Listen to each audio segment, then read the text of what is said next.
Haya bwana, tulishamalizana na simulizi ya Tifa na hatimaye tumeingia kwenye hii simulizi nyingine nzuri kabisa. Msikilizaji, hakuna mpangaji yote ambaye alikuwa anafahamu asili ya yule mpangaji mwenzao. Yaani hata jina lake la Sele, wapo waliosema halikuwa jina lake halisi. Lakini yote kwa yote, Sele kama unavyoweza kusema alikuwa ni mpangaji wa kudumu wa Mzee Muhina. Miaka ilikatika na sio Mzee Muhina wala wapangaji ama watoto wake walijua kazi halisi ya Sele.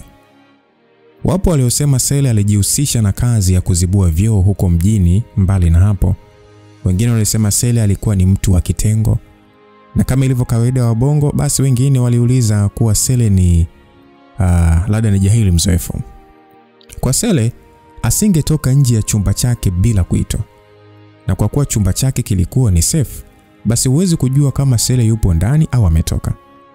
Sasa bwana, kwanza mama Mwajuma hawezi kusahau yeye na wapangaji wenzake walivyoumbuka siku hiyo. Walitumia masaa zaidi ya 2 kumsengenya Sele kwa sauti ya juu kabisa. Sasa kaza kwa nasema, tena nakwambia Sele itakuwa nafuga majini. Mwanaume gani yani huwezi kumkuta yuko nje na wenzake? Nyumba haina redio wala TV. Mwingine akajibu, alafu hata siku moja sio mwanaume wala mwanamke aliwahi kuingia hicho chumba, hamna. Mpangaji mwingine akasema, hakuna hata ndugu yake mmoja aliyewahi kuja hapa. Nakwambia mwaka wa 6 huu mimi niko hapa. Wapangaji wenzake walikuwa wakiendelea kumzodoa Sele. Mama Mwajuma alikuwa amekazana kuongoza maongezi hayo bila kujua Sele alikuwa ndani akiwasikiliza tu.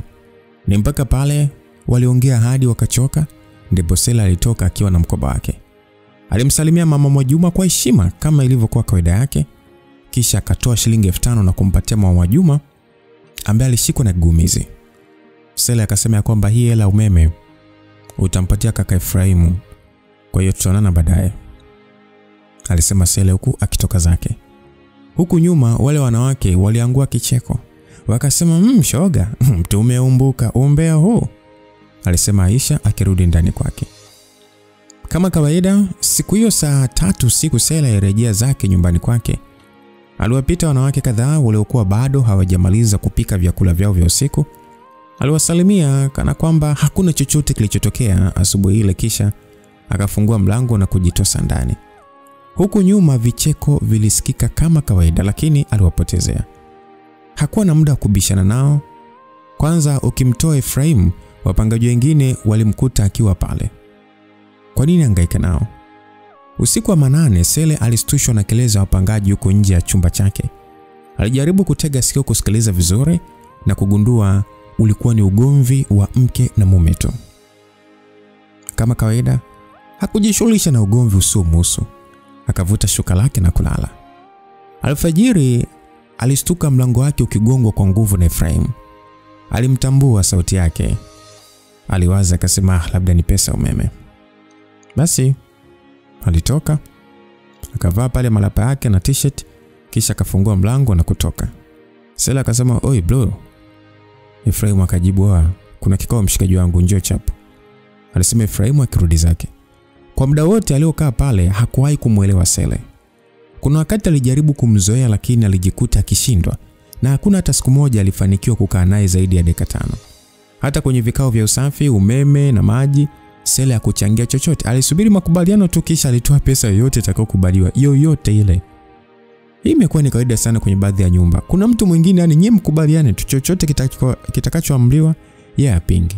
Na kuna mpangaji mwingine ni mbishi. Siji kwa nini nyumba za kupanga zinakuwa tu hivyo.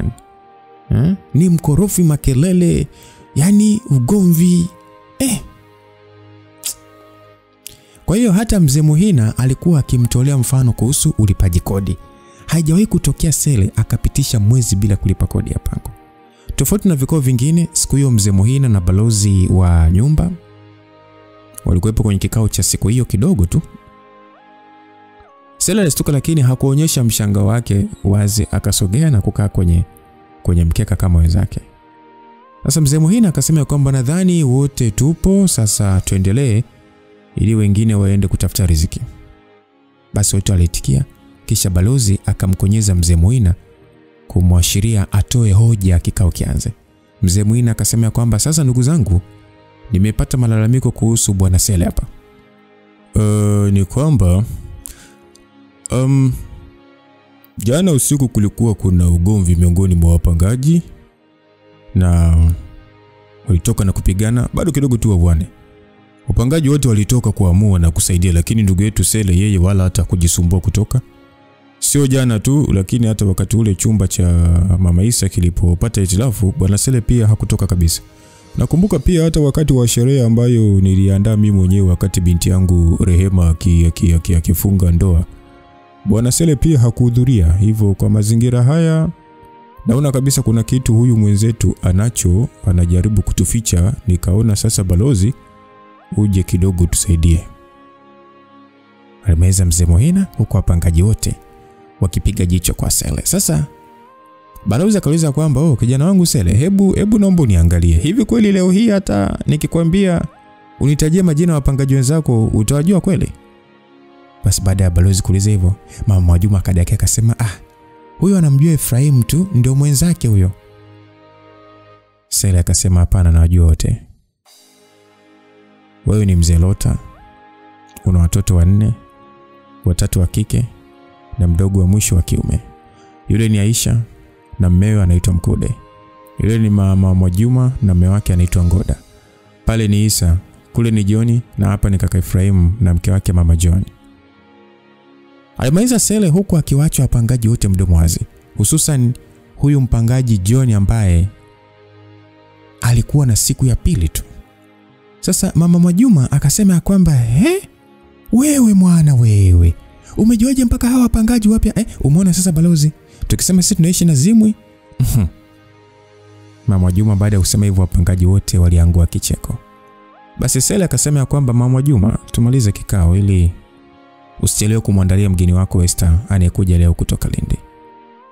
Alisema Sele akitoka zake kurudi chumbani. Sasa mzee Muhina akasema, bwana Sele, hatujamaliza bwana, hatujamaliza lakini. Alisema mzee Muhina, lakini Sele airudi zake chumbani kumalizia usingizi wake. Sasa Mama Mwajuma akasema, makubwa. Haya ni makubwa. Sasa kuhusu Esther, huyu Sele kajuaje jamani? Alisema Mama Mwajuma huko akiondoka. Kikao kile kilivurugika kabisa. Yaani wapangaji waligawanyika, huku wengine wakitaka afukuzwe na wengine wakisema hawajaona kosa. Sasa Ngoda akasema kwamba jamani, sasa afukuzwe kwa kosa gani? Bili zote analipa, usafi analipa, kodi ya watu analipa. Hajawahi kugombana na mtu yoyote kaka watu. Mwacheni bwana, alisema Ngoda, na kikao kikaishia hapo. Sasa ilipita wiki moja na hali ikawa shwari kabisa. Siku hiyo usiku Sele alikuwa anarudi zake, na kwa bahati mbaya siku hiyo alikuwa amechelewa kupita siku zote. Na hivyo ilibidi sasa agonge geti na kusubiri kidogo. Alikuwa amevaa begi lake kama kawaida na mkononi akiwa na mfuko wa chipsi pamoja na soda yake. Sasa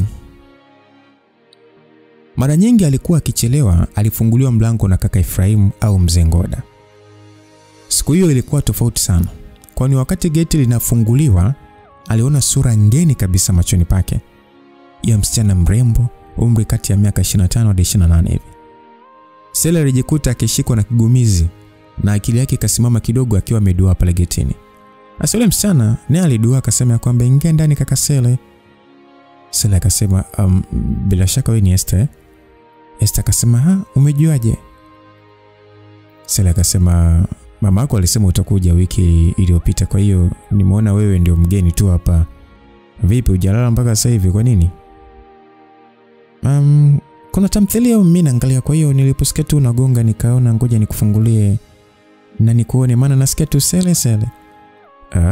Ushasikia umbea tayari, alisema Sele huku akiingia chumbani kwake. Sele aliingia ndani kwake huku mawazo yake akiwa ni kwa Esther. Ni kweli alikuwa anakutana na wasichana wengi kila siku, na hata hapo walikuja wapangaji wengi tu wa kike na kuondoka, lakini haijawahi kutokea msichana aliyeubamba moyo wake kama ilivyokuwa kwa Esther. Alijisemea mwenyewe, siamini kama nimekamatika hivi. Pamoja na kuwa ilikuwa ni mara ya kwanza wanaonana na binti yule, Sele alijiapiza kabisa yule binti ameushika moyo wake. Esther naye kwa upande wake aliona kitu cha tofauti kwa Sele. Kwanza zile hadithi alizokuwa amezisikia kwa mama yake pamoja na wapangaji wengine kuhusu Sele, alitaka kuthibitisha kwa macho yake. Na hivyo baada ya kusoma ratiba ya Sele na kukoswa kumuona mara kadhaa, ndipo sasa siku hii akaamua kujitahidi kuwahi nafasi ya kufungua mlango ili amuone Sele. Haikuwa sababu ya mapenzi wala nini. Esther alitaka tu kuona huyo Sele ni mtu wa namna gani, ni jini kweli au ni mtu wa namna gani, na pengine akirudi kazini kwake Lindi basi angekuwa na kitu cha kusimulia walimu wenzake au pengine hata wanafunzi wake. Basi Esther alikuwa ni mwalimu wa sekondari ya kata ya Kibaoni akifundisha Kiswahili na historia. Ni mwaka mmoja tu ulikuwa umepita toka ajiriwe katika shule hiyo baada ya kumaliza chuo cha walimu huko Butimba, Mwanza. Kulikuwa na tetesi kuwa mama Mwajuma alikuwa amemficha mtoto wake huyo kwa mume wake baada ya yeye kuja Dar, na ndio maana hakuwahi kufika hapo nyumbani. Na baada ya kusumbuliwa sana na Esther mwenyewe, ndipo sasa hakuwa na jinsi isipokuwa tu kumleta Esther amuone mama yake na baba yake wa kambo. Hivyo Esther alitumia likizo ile ya Pasaka kuja kumtembelea mama yake, na ndipo sasa akasikia kuhusu Sele. Basi Esther alikumbuka maneno ya mama yake akisema kwamba kwa kweli huyo Sele ni kama jini mwanangu. Yaani hapa pengine anatusikia. Alikumbuka maneno kisha katabasamu tu huku akivuta shuka na kulala katika chumba cha Mwajuma. Sasa siku hiyo Sele alijikuta anachelewa makusudi kutoka ili tu amuone Esther. Ni kweli alimaliza kujiandaa kabisa, na kisha akawa sasa anasikiliza huko nje kama atasikia sauti ya wanawake na Esther akiwemo, ndipo akatoka na begi lake na kuangaza huko na huko. Basi Aisha alimsalimia Sele akasema, za asubuhi shemeji. Asema poa tu, vipi? Hajambo kaka, alisema Sele akiangaza macho huko na huko, na hatimaye akamuona Esther akitoka. Esther akasema kwamba kaka Sele, za asubuhi, nataka leo twende huko mjini na mimi niangaze macho jamani. Si unajua tani nimetokea kijini jamani, alisema Esther huku akiongeza mwendo kuelekea kule Sele aliko. Sasa Sele akaanza kwamba mbona litakufa jitu leo. Sele akasema kwamba basi twende basi nikutembeze. Wapangaji wengine walitoka kuchungulia, kwani hakuna aliyewahi kuongozana na Sele hata siku na moja. Mama Juma akiwa sasa ameushika mdomo akasema, kweli mtu na mtuwe. Esther alisema kwa sauti, mama baadaye jamani, mimi natoka na kaka Sele.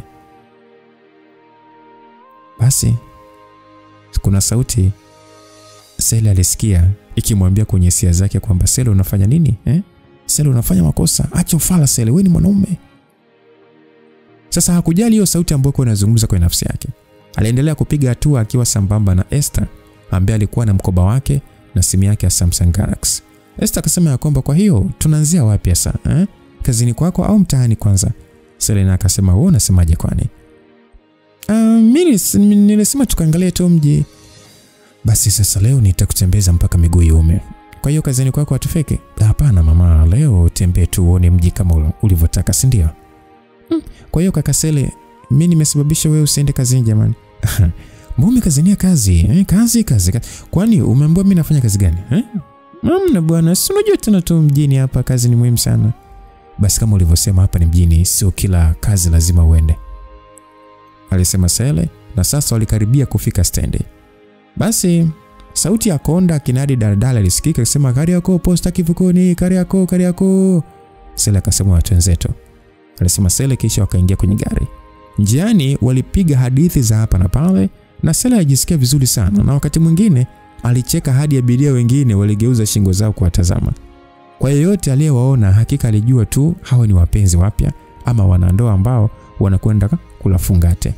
Kwani wakati mwingine Esther alimlalia mabegani Sele. Esther alimkumbuka mpenzi wake Ima ambaye alianza naye mahusiano akiwa chuo cha walimu. Walikuwa na ndoto nyingi za kuishi pamoja bila kujua Ima alikuwa na mpenzi wake mwingine aliyekuwa naye. Siku ya mahafali yao msichana huyu alikuja chuoni na kisha Ima akamtambulisha mbele yake kuwa ni mchumba wake. Ni bahati tu rafiki zake Esther waliwahi kumweka chini ya ulinzi, vinginevyo siku ile ingekuwa ni ya mwisho kwa Esther. Na kutokea pale Esther alijiapiza hata kuja kupenda tena mwanaume katika maisha yake. Na ndio maana walimu wenzake pamoja na maafisa elimu aliwatolea nje mchana kweupe na kutaka mazoea na yote. Sasa alipopata habari za Sele kidogo zilimstajabisha, hususan aliposikia hajawahi kutembelewa na mwanamke yote. Esther alikuwa anakumbuka hayo yote. Sasa wakiwa karibu kabisa kufika Kariakoo, walifika na kushuka na kuanza kutembea huko na huko na kununua vitu vidogo vidogo. Baadaye walifika kwenye mgahawa na kuagiza supu. Walimaliza pale kisha wakaendelea na mizunguko kutoka Kariakoo hadi Posta na kuendelea na mizunguko mpaka kufika saa 7 hivi mchana. Esther alikuwa hoi tabani. Wenyewe wanasema aliomba po. Sasa Sele akasema, hapo ujue nataka tuunge mpaka Temeke, tushuke Taifa, tukaangalie mechi ya Taifa Stars. Esther akasema, nimechoka Sele. Sele akasema, okay, basi tumchukulie Mama Juma zawadi basi, tugeuke, ila mimi nitakuacha home. Mimi siwezi kubakia nyumbani sasa hivi ujue. Yaani wewe haya bwana turudi tu, alisema Esther, kisha wakarudi kituoni na kupanda daladala. Basi Esther akasema kwamba kweli leo nimetembea mjini, ila dani nzuri kwa kweli. Ya, unajua mzee baba akajitahidi kuweka mji vizuri. Hivi uko Lindi unafanya shughuli gani? Mimi ni mwalimu Sele, si nilikwambia? Kweli nakumbuka. Kwa hiyo unakula likizo sio? Yeah. Wewe ndio umegoma kabisa kunipeleka kazini kwako. Bwana si bado upo, tutaenda siku moja, alisema Sele huku akichukua mizigo na kushuka. Sele hakukaa hata kidogo, aliondoka zake mara tu baada ya kumwacha Esther pale kwao. Sasa Esther alizungukwa na wapangaji wote waliokuepo wakitaka awaelezee kuhusu Sele. Aisha akasema kwamba hivi anaongea kabisa alafu anacheka. Esther akasema jamani, Sele ni mwanaume mzuri tu kama walivyo wanaume wote. Yaani sijui nisemaje, yani ni binadamu kabisa, alisema Esther. Sasa alishachoka kufanya mahojiano ambayo kwa uono wake yeye hayakuwa na kichwa wala miguu. Mama Juma akasema kwamba haya tuambie mlikula nini? Kwa hiyo Sele pia anakula kabisa. Esther akasema jamani mama, eti anakula. Kwa hiyo bado mnaamini Sele ni zimwi? Sijui jini. Mama Juma akasema na mizigo yote hii mwanangu, umemaliza mshahara wako huko? Esther akasema hapo vitu vingi kaninunulia Sele, alisema Esther akiangalia hotpot lililopo ili sasa chukue chakula. Mama Juma akasema makubwa. Sasa ndani ya muda mfupi Sele alizoeana kabisa na Esther. Na sasa unaweza kuwakuta wamekaa nyuma ya nyumba usiku wakipiga soga huku wakicheka kabisa. Hata hivyo Sele alikataa kata kumueleza chochote kuhusu maisha yake pamoja na Esther kujinasibu kumuelezea hadithi zake za mahusiano aliyopita na maisha ya shule kwa jumla. Sele hakuthubutu kumuelezea chochote. Na sasa waliweza kubadilishana namba za simu na siku nyingine wangechati mpaka usiku wa manane. Baada ya sikukuu ya Pasaka, sasa Esther alipaswa kuondoka kurudi kazini kwake Lindi. Tayari mkuu wa shule alishampigia kumkumbusha umuhimu wa kurejea mapema. Hivyo siku hiyo Esther alitumia muda wake kwenda Kariakoo kununua vitu baadhi alivyodhani vingemfaa. Aliwaza na kuwazua akaona atafute zawadi ndogo kwa ajili ya Sele, na hivyo akaingia duka moja la kuuzia simu na kununua simu janja aina ya Tecno F2. Sasa Esther kawaza ya kwamba bila shaka Sele atafurahia kuwa na simu hii na nitakuwa namtumia picha zangu na yeye atakuwa anatumia za kwake nikiwa Lindi. Basi alirudi nyumbani na kuandaa mizigo yake tayari kwa safari kesho yake. Baada ya kumaliza alitoka nje kwenda kumsubiri rafiki yake Sele ambaye alifika kwa wakati kabisa. Sele akasema kwamba yaani umejuaje kunisubiri hapa?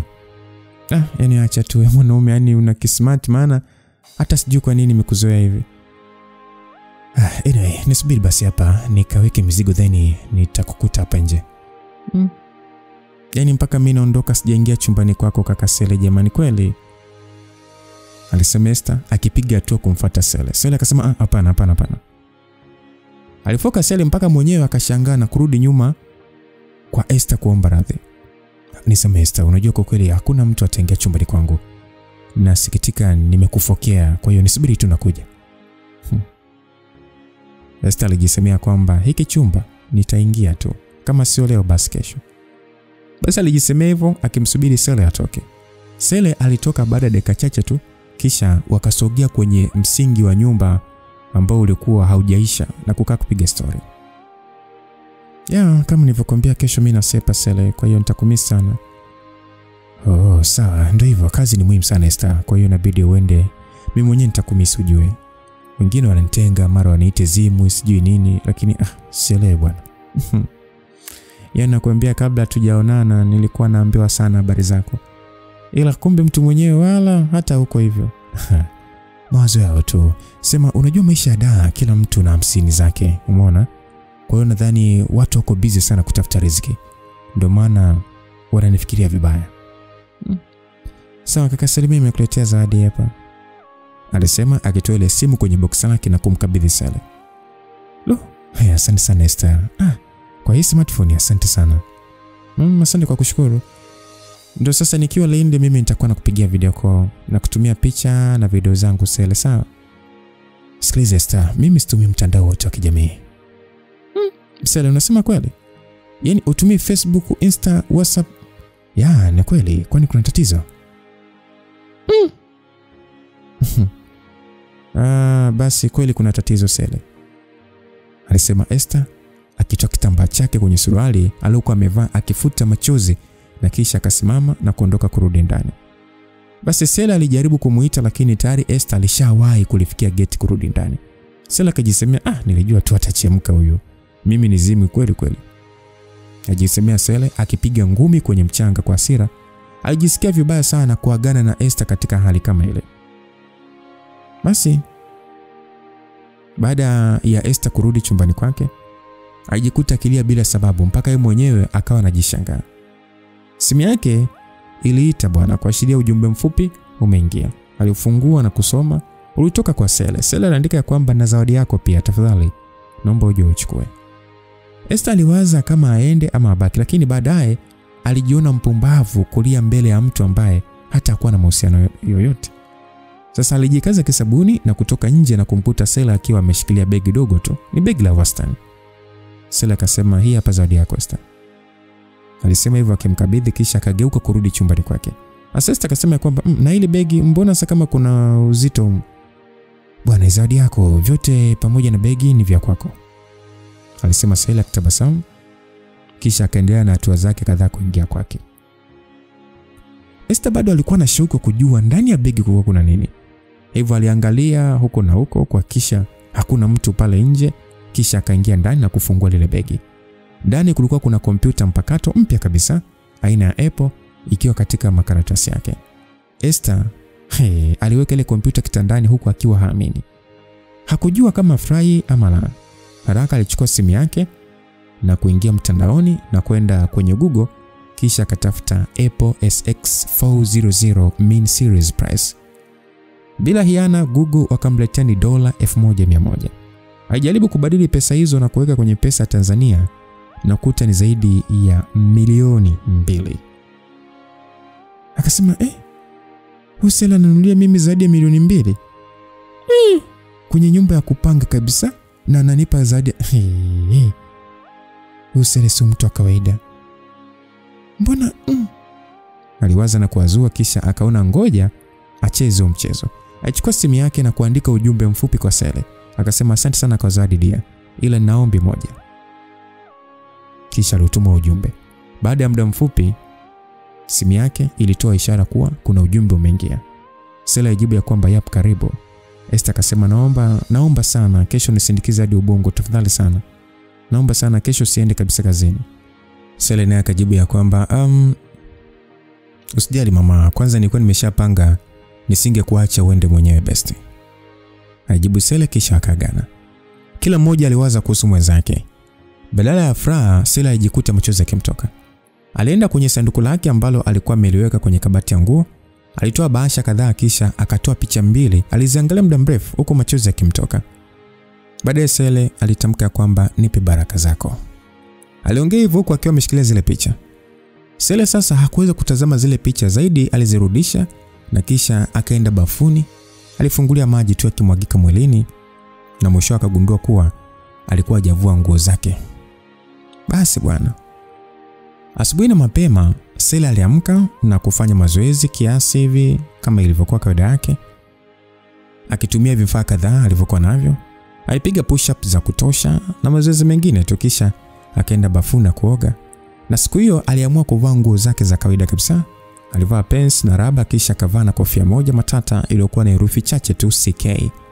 Kisha alifungua kwenye begi lake na kutoa kiasi cha pesa na kuhesabu noti kadhaa na kuzitia kwenye wallet yake. Alafu akatoa simu yake na kukuta miss call 2 za Esther. Basi alishtuka tu na kisha akavuta begi lake na kuchukua ufunguo mezani na kutokomea nje. Alimkuta Esther akiwa mlangoni na begi lake tayari kwa safari. Mama Mwajuma naye alikuwepo kumsindikiza mwanae. Sasa baada ya salamu, Sela alichukua begi la Esther na kulivuta taratibu kutoka nje. Mama Mwajuma tayari alishahisi kuna jambo linaendelea kati ya watu hawa wawili. Hata hivyo, kwa upande mwingine alifurahi, kwani pamoja na mambo mengine ya Sele, alikuwa ni kijana mtanashati, mwenye adabu na asiyekuwa na makuu. Kuhusu anafanya kazi gani, Mama Mwajuma hilo alikumuumiza sana kichwa, isipokuwa tu ni namna ambavyo uhusiano huu utaishia.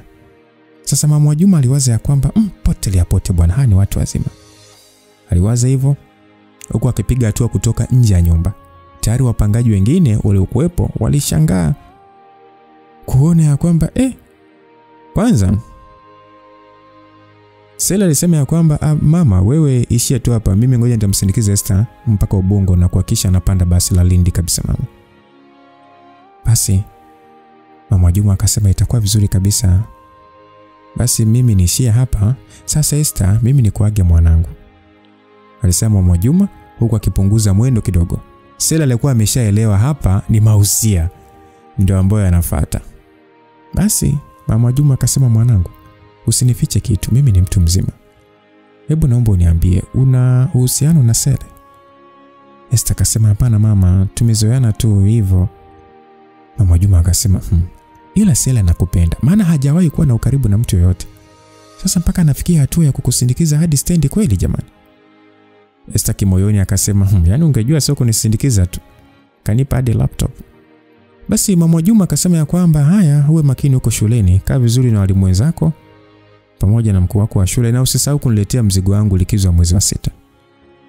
Alisema Mama Mwajuma akimwaga mtoto wake, na kwa mbali alimnyoshia mkono Sele ambaye alikuwa sasa ameweka begi chini akimsubiri Esther ambaye alifika, na kisha safari ikaanza. Hawakupiga hadithi sana, kwani kila mtu alikuwa anawaza mambo yake kichwani.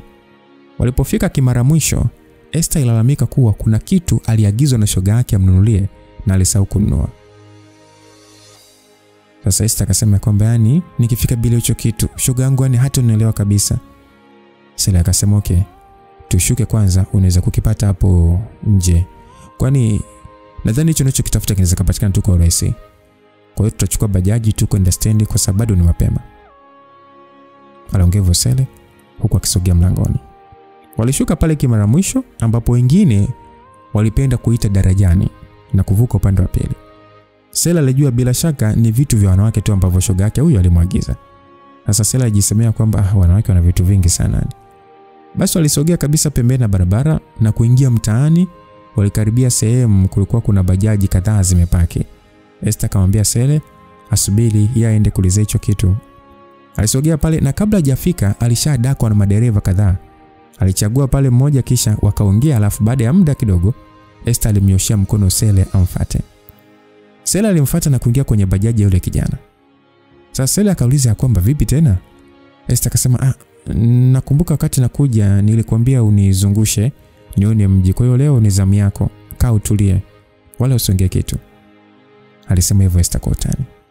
Sasa Sele akasema haya langu jicho Esther, ila kwa lakini kumbuke safari unatakiwa usafiri. Kwa hali hii sasa labda safari itakuwa kesho. Wewe unapajua Lindi wewe? Sele aliongea akiwa haelewi nini kinatokea wakati huo. Esther naye akasema kwamba hata hapa nasikia kuna sehemu inaitwa Lindi. Alisema Esther.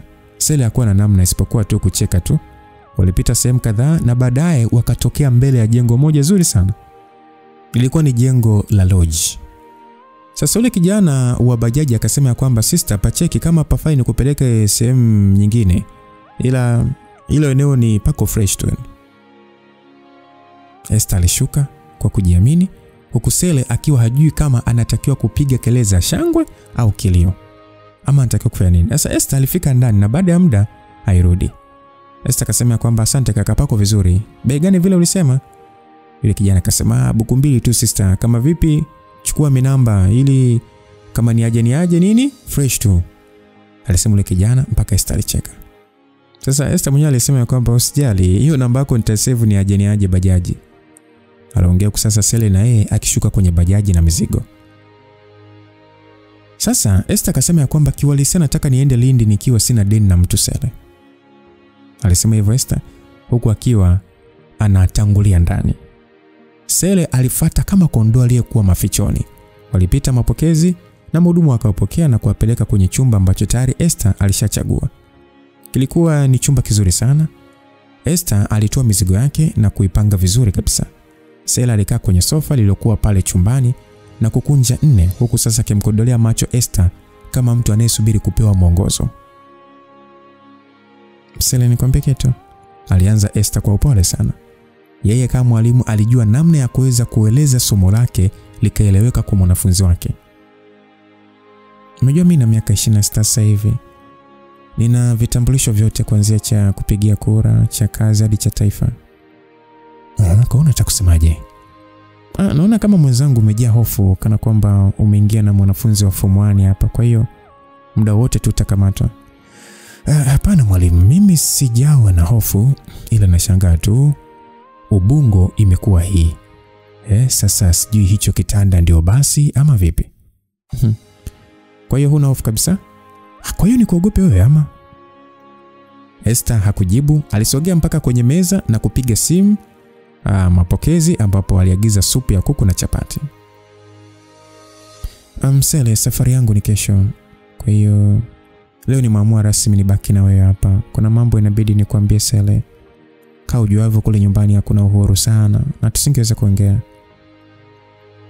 Kwa kuwa leo ni siku ndefu, kwanza nikushukuru sana kwa zawadi Sele. Yani nikifika pale shule nitaosha kweli kweli. Usijali Esther.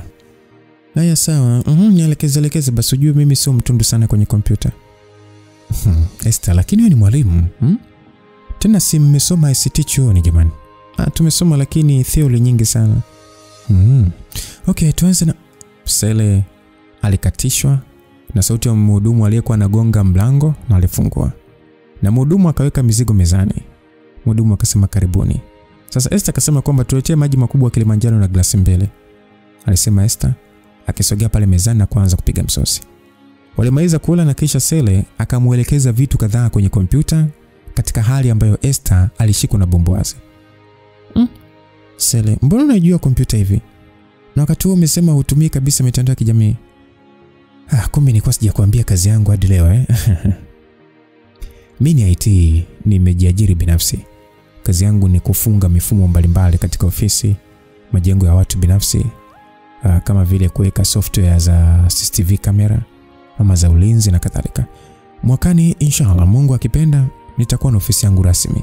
Sasa hivi nafanya day worker tu na kampuni moja hivi inaitwa Taa. Kumbe.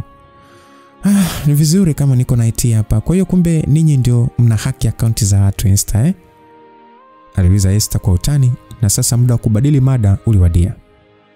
Esther aliwaza ya kwamba leo afe kipa afe beki. Sasa Esther alitafuta namna ya kuanza mazungumzo yake ambayo yeye aliyaita ni rasmi. Aliweka kompyuta pembeni na kisha akamsogelea Sele pale kwenye sofa. Sele, naomba kwanza unisamehe sana, ila mimi sina namna nyingine isipokuwa hii. Esther alizungumza hivyo akianza kumsimulia Sele kuhusu historia yake ya maisha, elimu yake na mapenzi, na kisha akamsimulia kuhusu mama Mwajuma na hadithi nyingine tu ambazo hakuona umuhimu wa kuzificha. Mama alikuja kutafuta maisha miaka ya nyuma, wakati huo aliniacha na bibi. Kwa uhalisia mama alipata ujauzito akiwa darasa la 7. Na mara baada ya kujifungua na mimi kuacha kunyonya ndio akaja huko Dar. Yaani alikuwa kila mwaka anakuja na kuniletea nguo na pesa za matumizi, na hatimaye nikamaliza darasa la 7 na kuchaguliwa kidato cha kwanza.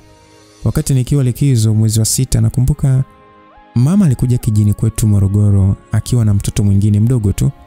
Akasema anaitwa Mwajuma, na ndio mama akatambulisha rasmi kuwa ameolewa na mwanaume Muislamu na kuamua kubadili dini na yeye. Unajua Sele, kuna kitu nakiona kwako. Nilivyokuja nilisikia habari nyingi sana kuhusu wewe. Ndio maana hata siku ile nikasubiri kuonana na wewe. Nimeona unahitaji msaada Sele, na mimi ndio kukupatia huo msaada. Tafadhali, kama ulikuwa huna imani na mimi, naomba sana uniamini. Naomba sana Sele. Naahidi kukutunzia siri yako yote kabisa utakaoniambia.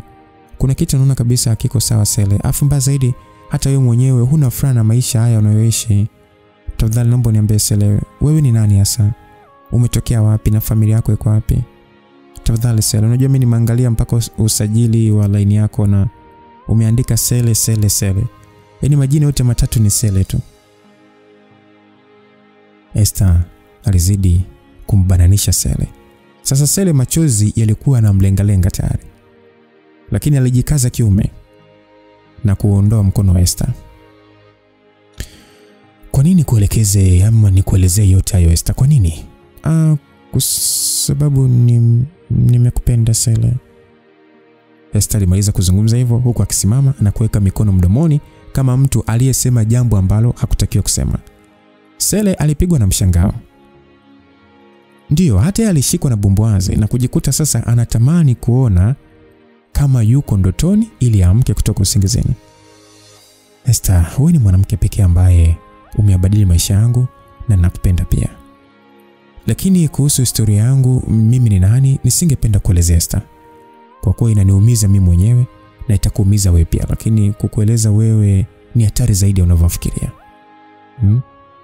Sawa, lakini kumbuka nimekuambia kila kitu Sele. Na naapa kabisa Sele, mimi nitatunza siri yako. Yaani siri yote ambayo utakaniambia mimi nitatunza. Na hata kama itakuwa ngumu kiasi gani basi mimi siwezi kuachana na wewe Sele.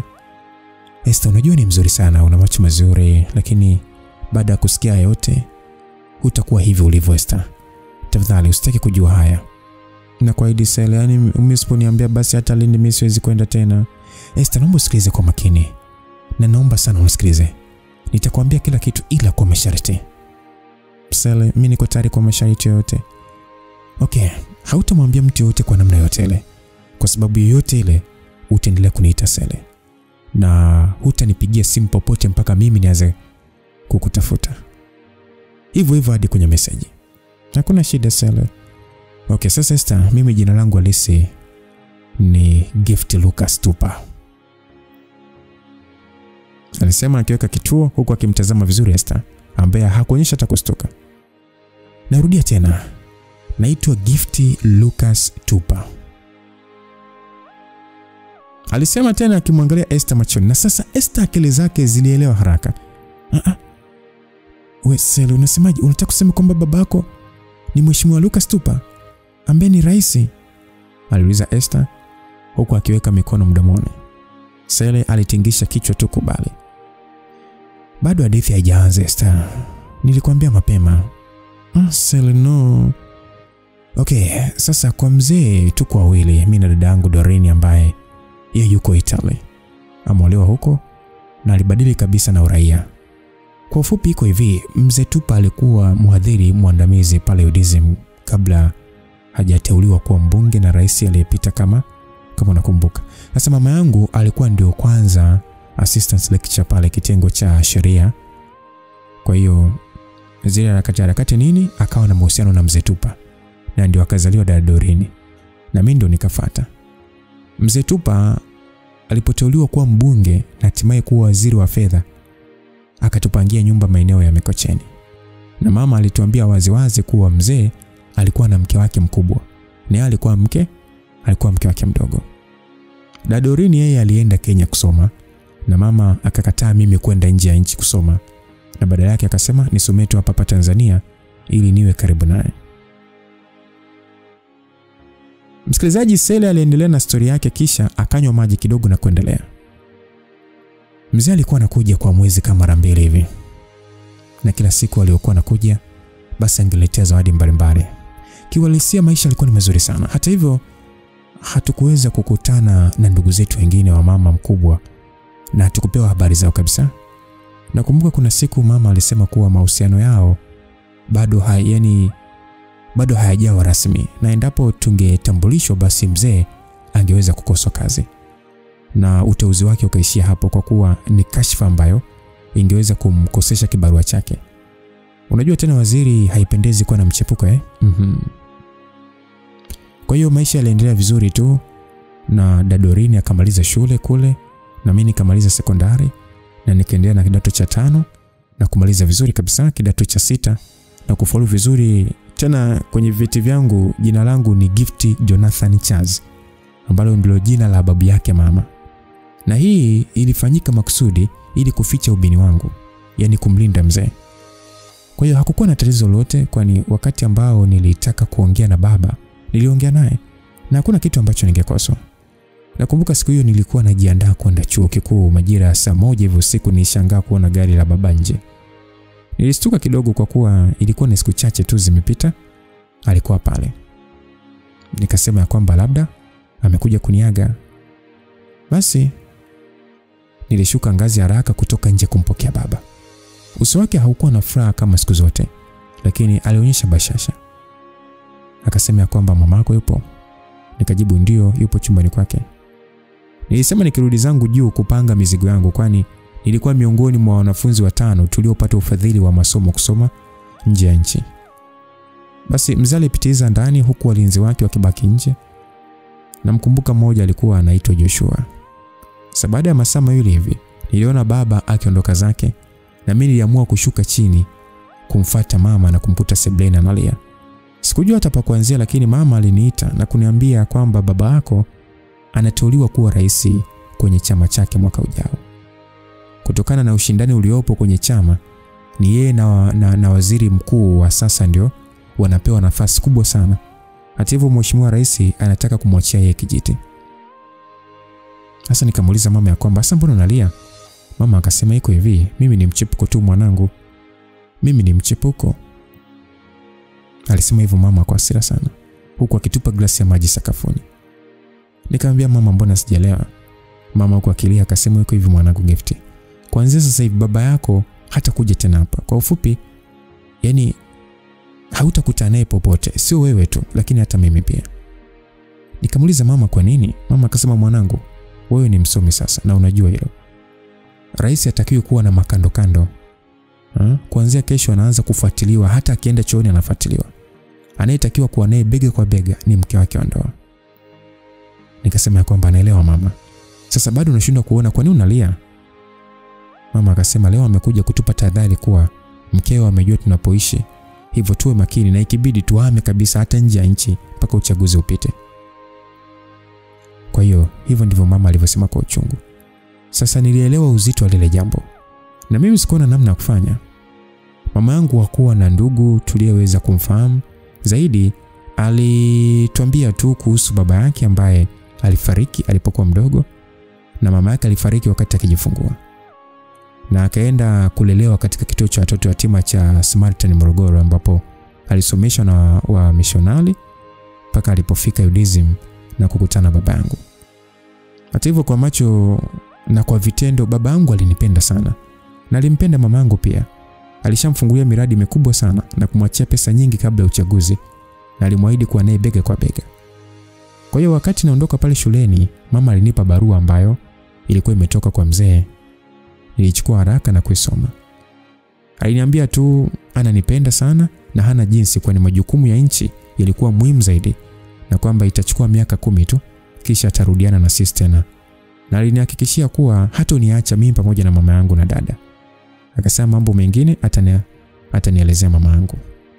Kwa hiyo kwa mara ya kwanza tulikaa mezani kwa chakula mimi na mama bila kuongea chochote. Kila nilivyokuwa najaribu kuwaza, niliona mama yangu akiwa ni mwenye huzuni sana, na hatimaye niliamua kurudi zangu chumbani. Sasa kesho yake asubuhi mama aliongea na Dadorin na kumtaka abakie Italia, na mimi nikaamua kutokwenda tena kusoma ili nibaki na mama yangu, kwani hali ya hatari tayari ishagonga kwenye ufahamu wangu. Na hivyo nikajiunga na masomo kwa njia ya mtandao kwenye chuo cha Uingereza kule. Nikaanza masomo kwa njia ya mtandao na nikaa nashinda ndani bila kutoka nje. Mamangu aliendelea na kazi na baadaye sasa akahamishiwa Wizara ya Fedha. Sikujua alifanya kwenye kitengo gani, ila baadaye tulihama pale na kwenda kuishi Mbezi Beach.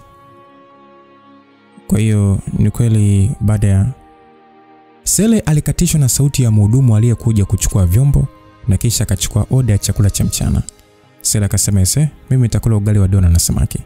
Esther akasema mimi wale kuku. Basi Esther akasema tuendelee Sele. Ujue yani kama anaangalia tamthilia fulani hivi ya Kituruki. Ya ndio hivyo. Kwa hiyo Mzee Gwele akapitishwa kwenye chama chake kuwa mgombea urais, na kama ujuavyo nchi yetu mtu akishapita kwenye chama tawala ndo anakuwa rais huyo. Basi mzee akaanza kuzunguka na kupiga kampeni nchi nzima.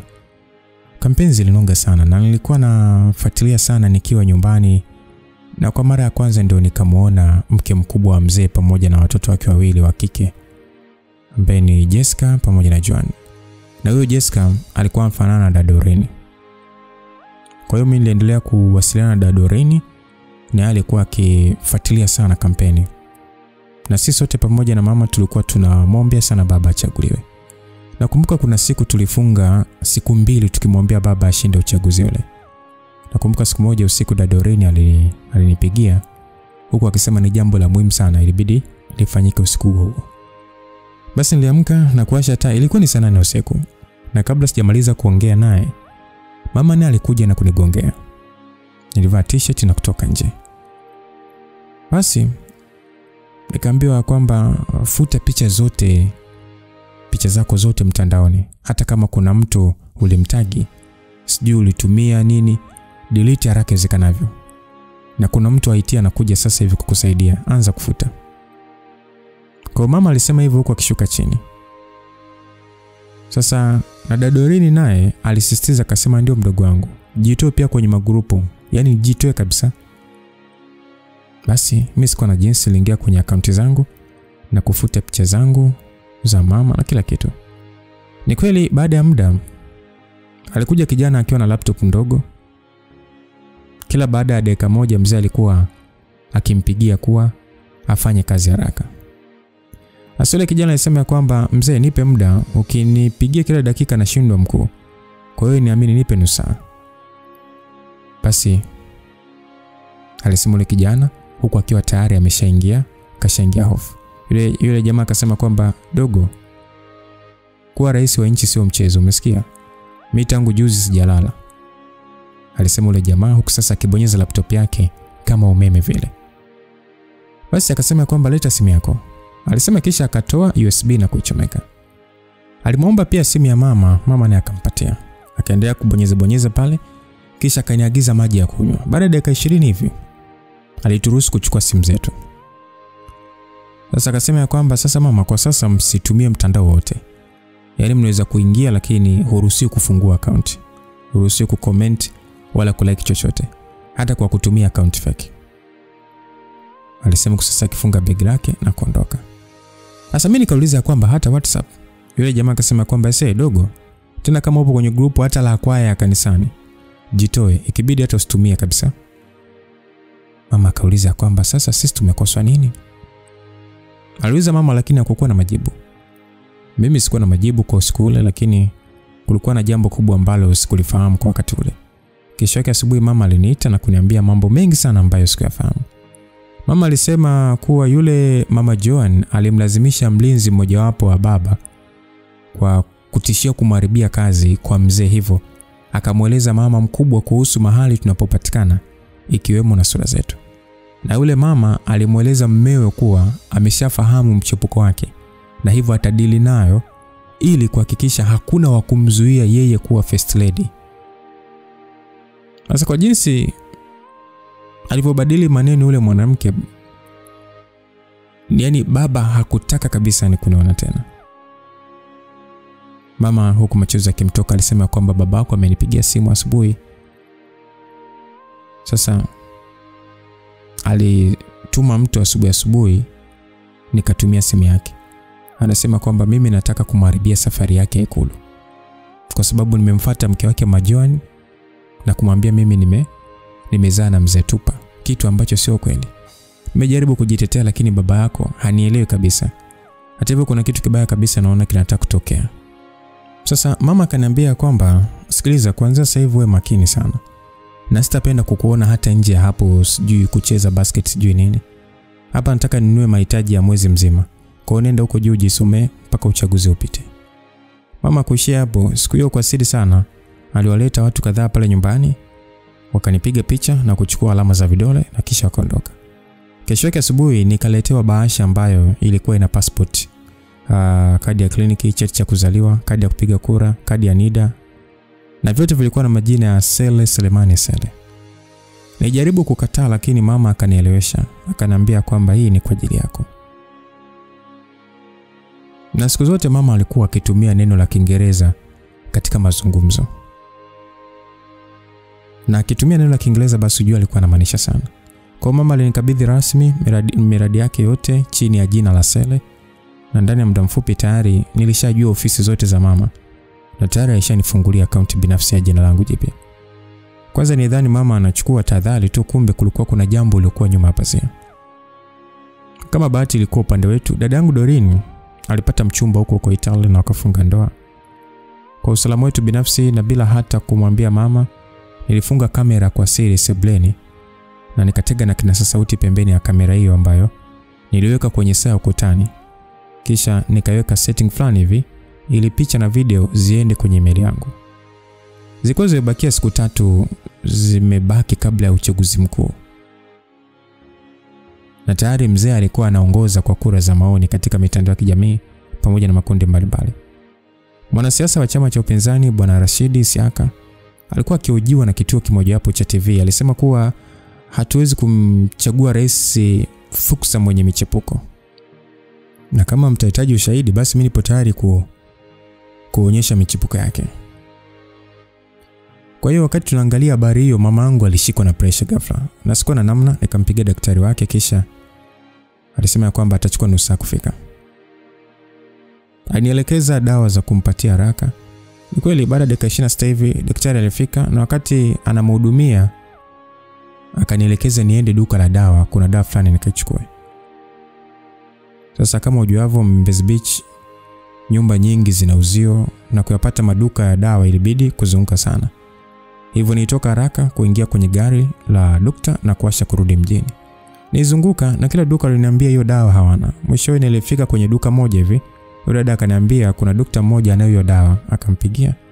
Basi wakati anaongea naye, kwani tayari nishatumia masaa mawili, niliamua kumpigia dokta ili niulize habari ya mama, lakini simu haikupokelewa.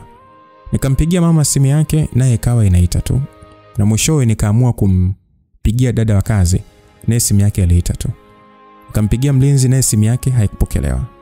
Basi sikuchukua tena dawa, nikarudi kwenye gari haraka kurudi nyumbani, na wakati nakaribia nikaona moshi mwingi umetanda na polisi wamejaa kuzunguka nyumba yetu.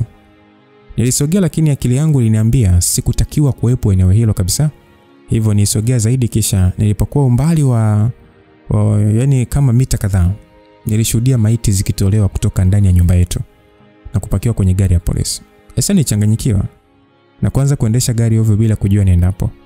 Ilikuwa ni saa 6 kasoro usiku. Nilifika sehemu na kuegesha gari, kisha nikaanza kutembea kwa miguu bila kuwa hata makini. Ghafla nikakumbuka simu yangu bwana. Haraka nirudi kwenye gari na kuchukua, kisha nikaingia kwenye email yangu na kufungua kuangalia video za ile kamera iliyotega. Msikilizaji, Sele alishindwa kuvumilia kutokana na maumivu ambako anasikia. Alishindwa kuendelea kusimulia, machozi yalimtoka. Sasa Sele aliendelea kusema ya kwamba niliona watu watatu wakiwa wamefunika nyuso zao, ila kwa muonekano mmoja wapo alikuwa ni mwanamke. Walikuwa wamemtoa mama yangu pamoja na daktari na mlinzi na dada wa kazi na kuwafunga kamba na kuwawekea vitambaa mdomoni, isipokuwa mama yangu ambaye walikuwa wakimuuliza nilipo. Basi mama alijibu kwa clear kwamba Gift yupo na baba yake kwenye kampeni. Esther, unajua sitaki kukumbuka Esther, ila ni kwamba walimpiga mama risasi na wale wengine walifariki pale pale, kisha wakatoka nje na kuchoma moto nyumba.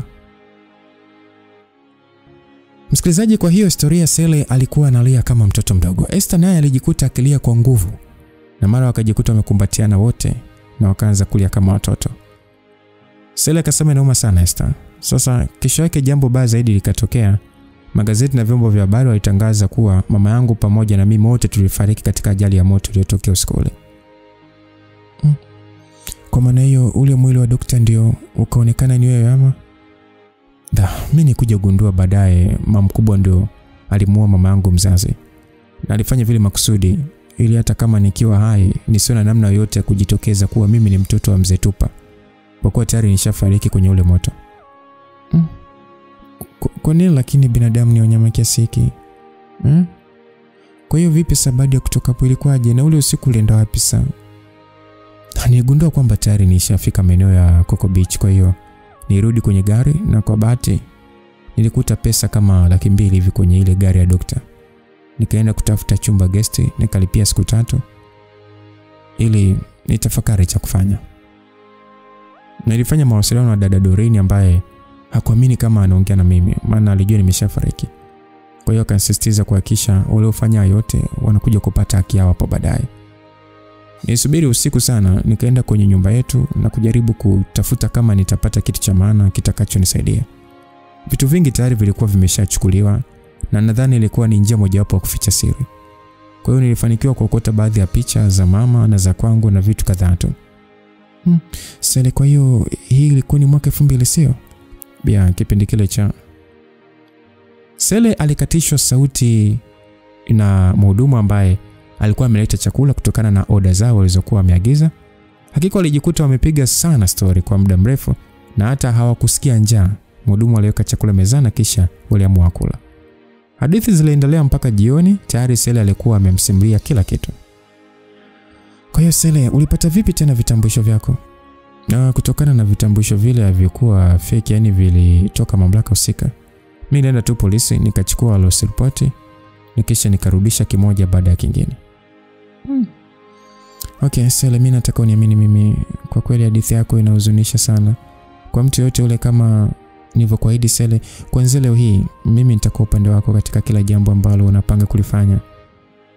Kwa hiyo nipo kwa ajili yako Sele, alisema Esther akimkumbatia Sele kwa nguvu. Sele alijisikia msisimko wa ajabu pale ambapo madodo ya Esther yalipokuwa yakigusa kifua chake. Naye hakusita kumshika Esther kwenye kiuno chake na hatimaye wakaanza kupunguza nguo zao na waliendelea na mwisho siku wakajikuta wameshiriki tendo. Ilikuwa ni vurumai mle ndani kwa sababu kama unavyojua mtu anapokuwa anatoka kwenye hali ya huzuni alafu akafanya hilo jambo ndipo inakuwa ni kama nafasi ya kuitafuta furaha. Kwa hiyo Sele akasema kwamba Esther, wewe ni mwanamke jasiri na nakushukuru kwa kunibadilisha leo hii. Kwa najisikia ni Sele mpya kabisa. Sele, mimi nakuahidi kuanzia siku hii mimi sitakubali tena uishi maisha ya huzuni. Tafadhali ngoja niende Lindi kesho alafu nasubiri uniambie nifanye utakachotaka Sele. Chochote kile mimi Sele nitafanya, alisema Esther akiwa amelala juu ya kifua cha Sele. Usiku ule ulikuwa wa furaha sana kwa wawili wale. Na ilipofika asubuhi Esther alilipia bili yote ya pale kisha safari ikaanza. Esther alipata gari ya Masasi kisha Sele alienda kazini kwake kwa siku zote kisha jioni akarejea kama kawaida. Basi wiki mbili zilikatika na taratibu Sele alianza kubadilika. Alikuwa amenyoa nywele zake na kuchonga ndevu zake vizuri tu. Siku hiyo alienda mpaka kwenye kaburi la mama yake maeneo ya Sinza akiwa na shada la maua. Sele aliweka yale maua kisha akapiga magoti pale. Akasema, mama, najua umeona mwanao nimesimama tena. Mama, nimempata mwanamke anaitwa Esther Chilambo. Ni mwanamke mzuri mama, ana upendo kama wewe. Anasema ananipenda mama. Kama ulivyokuwa unanipenda mama. Baada ya kuwakamata wale washenzi wote waliofanya ukatili huu mama, basi nitamwoa mama. Angalia mama, mwanao nimebadilika kabisa mama. Hata naomba mama uniombee msamaha kwa dada Doreen. Nimekuwa kaka mbaya. Alisema Sele akilia machozi pale kaburini. Alikaa zaidi ya nusu saa kisha akasimama na kujifuta machozi na kuondoka. Sasa Sele alikumbuka jinsi alivyokuwa amezinguana na dada yake baada ya kumtaka asichukue hatua kwanza za kulipiza kisasi mpaka pale wakati ukifika. Alikumbuka maneno ya dada yake, akasema ya kwamba haiwezekani Gifty. Huwezi kufanya sasa hivi, watakuua na wataniua na mimi. Hiyo ndio ilikuwa ni kauli ya dada yake Sele. Lakini Gifty hakukubali. Gifty hawezi kusahau siku hiyo akiwa maeneo ya Mwenge. Alimuona mama yake mkubwa, mke wa rais, akiwa katika matembezi yake. Alikuwa amejiandaa kwa siku kadhaa akiwa na bastola yake kuwa popote atakapomuona yule mama basi angempiga risasi ili kumlipizia kisasi mama yake. Wakati msafara unakaribia, mama yake mkubwa alishuka huku akiwa amezungukwa na walinzi. Alielekea kituo cha watoto yatima kilichokuwa karibu ili agawe misaada. Gifty alijichanganya katikati ya watu huku bastola yake ikiwa kiunoni tayari kwa kufanya mauaji. Wakati anakaribia kabisa, alishtuka kuhisi mikono iliyokuwa na nguvu zaidi yake ikimshika vizuri kiunoni na bastola yake ikachukuliwa. Alafu akavutwa pole pole kuelekea kwenye gari. Alitupiwa kwenye gari na safari ikaanza. Aliwekwa katikati ya watu wawili na watu wengine wawili walikuwa mbele ambao hawakugeuka na hivyo hakuona sura zao. Gari ilishika kasi kuelekea nje ya mji na baadaye gari ilisimama, kisha wakashuka watu wote na ule mmoja aliyekuwa mbele akarudi sasa siti ya nyuma na kukaa na Gift akiwa na ile bastola. Sasa yule jamaa ambaye Gift alikuwa hamjui kabisa akasema kwamba nisikize Gift, unafanya jambo la kipuzi kuliko upuzi wenyewe. Usifanye tena upuzi. Kama unataka kulipa kisasi cha mama yako usifanye upuzi. Gift akauliza kwamba wewe ni nani na umejuaje yote?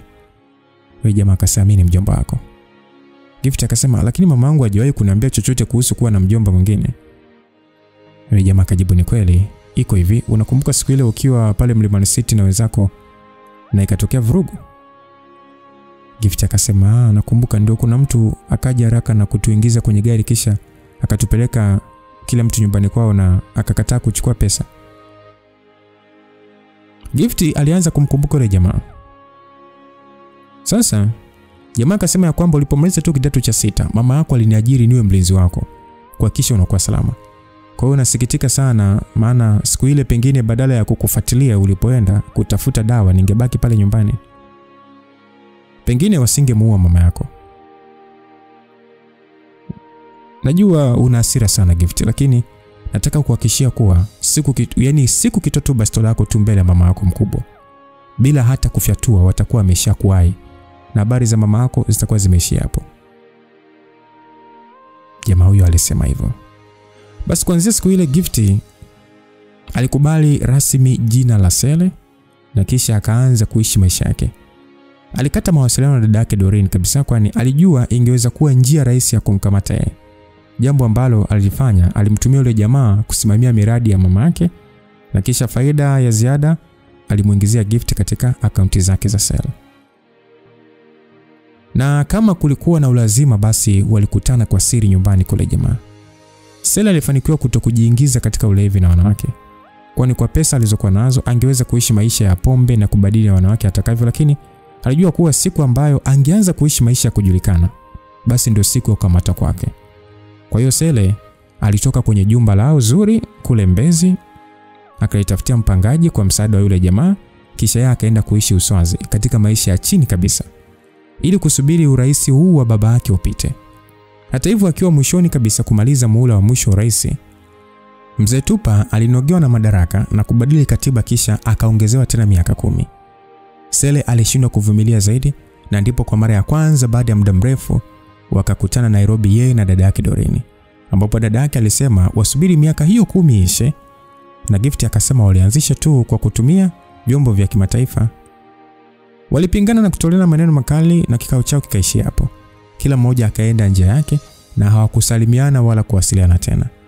Miaka zaidi ya 7 ilipita wakati leo hii Sele akikumbuka haya akitokea makaburini kwa mama yake. Sele alipokuwa nyumbani kwa jamaa yake huyo Mr. Kibwana akasema anko naomba simu yako kubwa. Kwa sababu jamaa sasa ndo alikuwa ni kama baba na mama yake. Sasa Kibwana alimtolea password akasema vipi kuna nini leo? Sele akasema kwa kweli nataka kuongea na dada, nimemiss sana. Mr. Kibwana akasema lo, hakika umbadilika sana Gift. Wiki hizi na kuona unarudi kabisa katika yule Gift mimi namjua mimi. Anyway, ni kweli umemiss sana dadako. Hebu angalia basi ushasahau kuwa sasa hivi ni saa 8 usiku. Yaani uko Italy kwao ni saa 8 usiku. Kwa hiyo huna budi kusubiri, alisema Mr. K.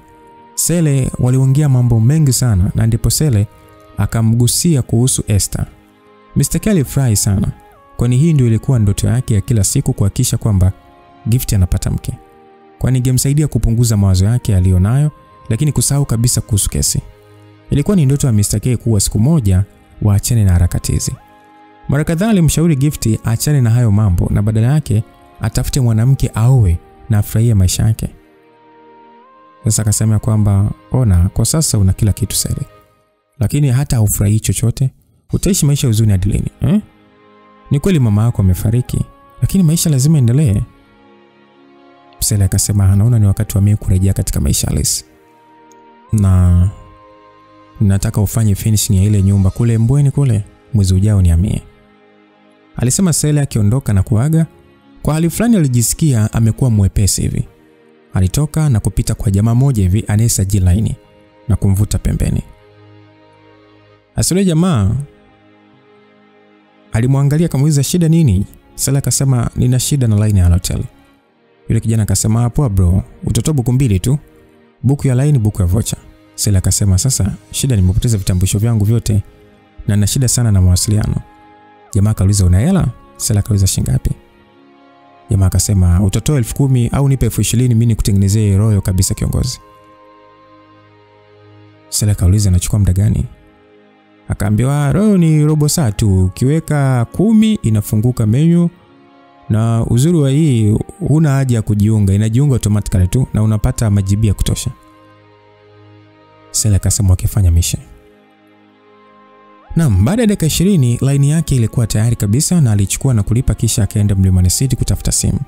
Alitafuta simu moja nzuri sana na kuweka ile line na kutengeneza akaunti kwenye mitandao ya kijamii, lakini hakuweka picha yake kisha akarudi zake geto kwake. Usiku huo Sele akiwa nyumbani kwake, aliingia upande wa Facebook na kutafuta akaunti ya dada yake Doreen. Alimuona dada yake huyo na tayari alishakuwa na familia. Aliziangalia picha hizo huku machozi yakitaka kumtoka. Mara mwisho kukutana na dada yake ilikuwa ni nchini Kenya, zaidi ya miaka 8 iliyopita. Pamoja na jitihada za dada yake kumtafuta, lakini Gift alikuwa amekataa kabisa kufanya mawasiliano naye na hakusita kumtumia barua pepe mara kwa mara na kumueleza maendeleo yake, na barua ya mwisho alituma akimtaka Sele aachane na kulipiza kisasi, atafute mke aoe na maisha endelee. Kwa hiyo alitafuta kwenye sanduku yake na kuchukua notebook moja ambayo ilikuwa na namba ya simu ya Doreen na anwani yake kwa ujumla, kisha akaingiza namba hiyo kwenye simu yake na kuhifadhi. Baadaye akafungua WhatsApp na kuikuta ile namba.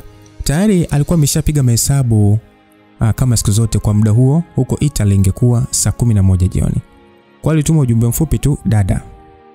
Na hatimaye ujumbe huo ukaonyesha tiki 2 kuwa umepokelewa. Kwa dakika 2 nzima kulikuwa kuna ukimya uliotawala. Baadaye simu iliita. Ilikuwa ni video call. Doreen akasema Gift mdogo wangu. Gift akasema dada. Waliongea kwa zaidi ya nusu saa na hakika damu ni nzito kuliko maji. Kwani hata Gift mwenyewe alikuwa amemkumbuka sana dada yake. Waliendelea na mawasiliano na dada yake huyo siku baada ya siku, huku mawasiliano yake na Esther yakizidi kuimarika. Sasa nyumba ya kule Mbweni ilikamilika kabisa. Na siku hiyo Sele aliondoka na ile sanduku lake ambalo lilikuwa na vitu vyake vya thamani sana na kupeleka kwenye nyumba yake ya Mbweni. Baada ya mwezi mmoja, Sele alishamaliza kufunga vifaa vyote vya usalama katika nyumba yake hiyo na kuweka miundombinu yote ambayo aliona itafaa. Tayari ilikuwa ni likizo ya mwezi wa 6 na alitegemea kumpokea Esther siku chache zijazo. Sele akawaza kwamba safari akija harudi tena Lindi.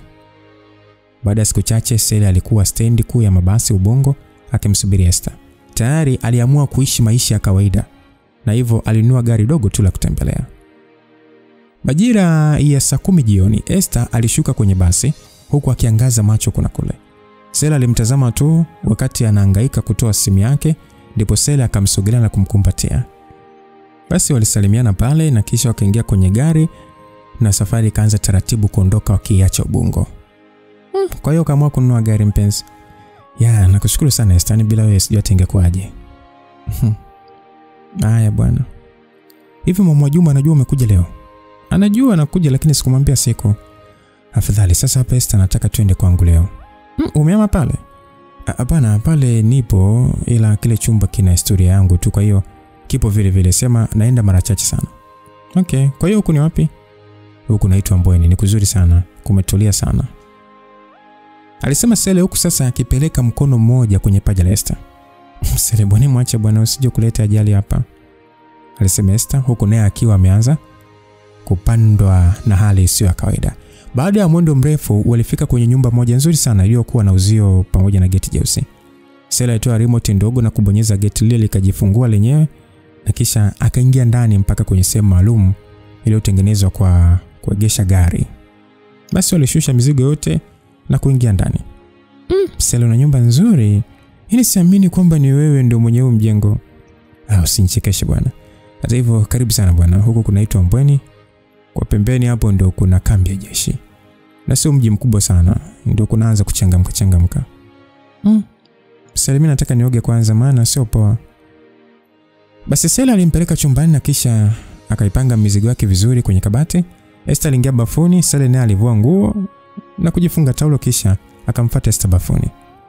Siku ya pili Sele alimpigia Mr. K ambaye alifika kisha akamtambulisha kwa Esther.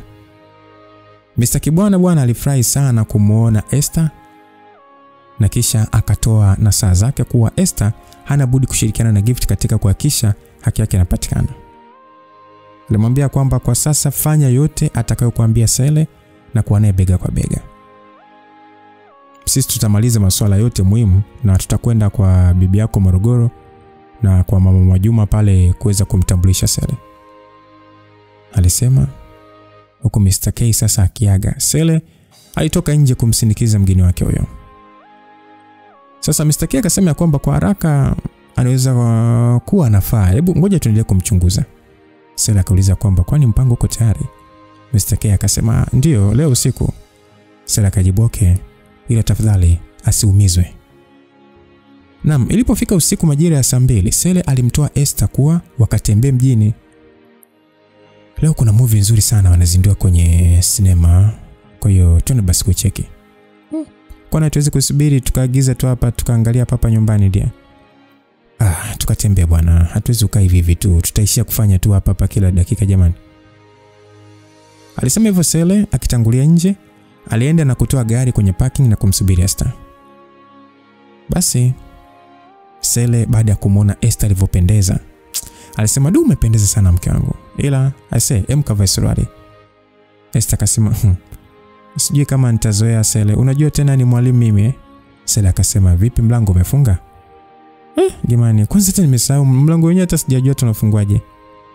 Unafungwa kawaida. Halafu ingiza 0316, hiyo ndio password, alisema Sele huku akiwasha gari. Sasa baada ya muda Esther irejea akiwa ameshafanya vile ambavyo ameelekezwa. Sasa Esther akamuuliza kwamba kwa hiyo unaamini kabisa pale mtu aweze kufungua? Hawezi dia, na mtu akikosea mara 3 nitapata ujumbe mfupi kuwa kuna mtu ajaribu kufungua mlango. Basi walienda kuangalia sinema ambayo Esther alisema hata hakuipenda sana na kujikuta usingizi ukimnyemelea. Baby movie hata msijaelewa, twende zetu kalale bwana. Okay, nisubiri basi niende kupunguza maji kidogo, alisema Sele akinyanyuka kwenda msalani. Alafu baada ya muda mfupi akarudi na kumshika mkono Esther na kuondoka wakati movie hiyo ikimalizika. Movie tamu sana, ngoja basi nitamalizia mtandaoni kesho. Tuondoke, alisema Sele wakitoka. Waliingia kwenye gari na kuondoka, na wakati huo gari jingine dogo jeusi liliondoka kuwafuatilia. Wakati Sele anakatisha kuelekea barabara kuu ya Mwenge, lile gari liliwapita kwa kasi na kwenda kusimama mbele yao. Sele alisimamisha gari na kufungua vioo. Akamwambia Esther kwamba jitulize tafadhali, ngoja nitoke. Basi Esther alimkataza, akamwambia hapana usitoke.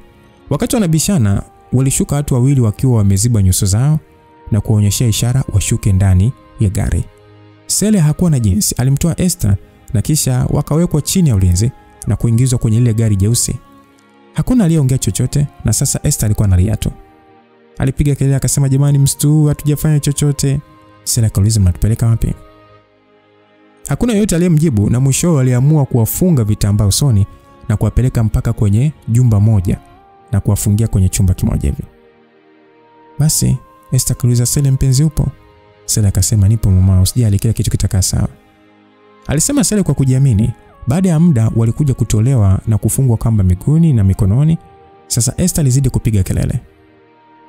Mmoja wa wale jamaa akasema kwamba wewe mwanamke, sisi tungetaka kukuua tungekuua toka kule. Hebu naomba uache makelele. Na tutaki kupotezeana muda hapa. Inawabidi mjibu maswali yetu chap chap, alisema yule jamaa ambaye alikuwa amejifunga usoni. Na kabla zoezi halijaanza, mmoja alimnongoneza kitu mwenzake na kisha aliwakonyeza wenzake wengine. Wakamkokota Sele na kumpeleka chumba kingine. Yule jamaa akasema kwamba haya, mkikaa pamoja mtatuchelewesha bwana, na sio vyema kuona damu ya mpenzi wako. Alisema yule jamaa huku akimsogelea Esther aliyekuwa anatetemeka. Yule jamaa kuuliza kwamba haya, tuambie kadi yetu iko wapi? Esther akasema kadi gani? Mbona jamani mimi sielewi? Mmemchukua mpenzi wangu, sijui mmempeleka wapi. Na sasa mnaniuliza kadi gani sasa? Alisema Esther akizidi kuchanganyikiwa. Jamaa akasema kwa hiyo jana mmeo hajaja na kadi yote nyumbani? Esther akasema jamani, jana hatujatoka kwenda popote, hatujatoka kabisa na hakuna kadi yoyote anayo. Jamaa akasema sikiliza, kama unataka kumuona tena mmeo Sele, basi tu ushirikiano, vinginevyo hautomuona tena. Haya, taja namba siri ya mlango. Jamani, mlango upi sasa? Wewe usitusumbue, umesikia? Umesema hujui kadi lipo.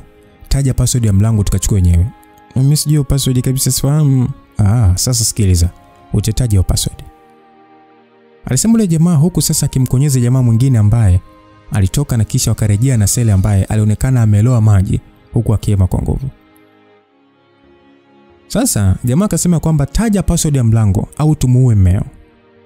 Alisema kwa akiwa amemuelekezea bastola Sele. Esther alimtazama Sele ambaye alikuwa amefumba macho kama anasikiliza maumivu. Sasa Esther atataja password ama itakwaje? Kumbuka ya kwamba ni kama inaonekana ni kama kuna mtego fulani hivi Sele ameuandaa kwa Esther.